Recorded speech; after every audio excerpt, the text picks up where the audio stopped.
And she's like, what are you doing? And I'm like, I'm paying for our vacation. Like, what do you think I'm doing? That's awesome. Yeah. Do you know how many clients you've landed on Upwork now to date? Have you done that math?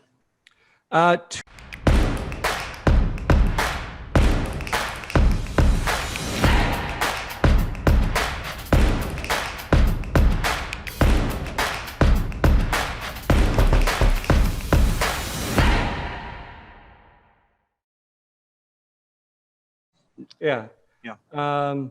So no, and I mean, like, it's Upwork, right? Like, sometimes my wife gets annoyed because we last summer, no, the summer of 2019, before this trip, we went to Italy, and we're in Rome is it Parthenon? I can't. One of them's in Rome and one's in Athens. It doesn't matter. But we're at the Parthenon, and our tour guide had to go use the restroom, right?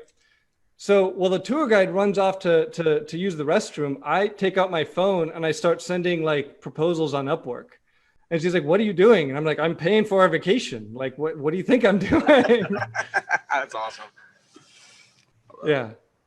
Do you know how many clients you've landed on Upwork now to date? Have you done that math? 216. That's rad. Wow. Crazy. That's killer. 216 clients for all different gamuts. Or you mainly like SEO, web build outs, Facebook ads? Like, what's your main go-tos? SEO. We do other things, like we'll do Google ads or we'll do website build outs, but 90% of it is SEO, 90+%. Yeah. And those are the ones that we've done on Upwork, and then a lot of them. It's funny. I got an email in June, in the middle of the pandemic, and the email said, "Hey, I'm one of the directors at this company, and I won't say the name of the company because I had to sign an NDA. Hey, I'm one of the directors at this company, and we use the same private equity funding group that Skillshare uses, and you came recommended by them for SEO." Wow. And I'm just like, well, that's really cool. Okay, let's talk about SEO. Yeah. So, That's easy, man. Yeah. Who man. You meet one person, you do them a solid, and then next thing you know, they're referring you to other huge companies or people that they know that need the help. So it's like, that's again why I come back to, like, anywhere you can fish where people are buying the services that you're selling, you should be fishing, right? I'm not saying that you build your entire business on a like a SEO only model. I think that's a flawed model that doesn't build the for sure long-term asset income. But having a huge portion of right now cash to be able to fund these other assets that we're building, to me, it's a no-brainer. Now, who doesn't want a couple more bucks? You get to use someone else's money to work on these new skills that you're learning in here, right? Yeah. Like, it's best of all worlds. You're not practicing on yourself, right? You're learning with someone else's bucks.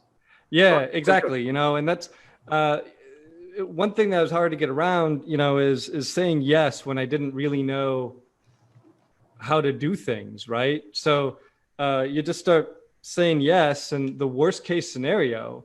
And, so one of my first clients on Upwork, let me tell this story. It wasn't Skillshare. One of the first clients I landed on Upwork, and they, so it was an app development company out of India. Okay.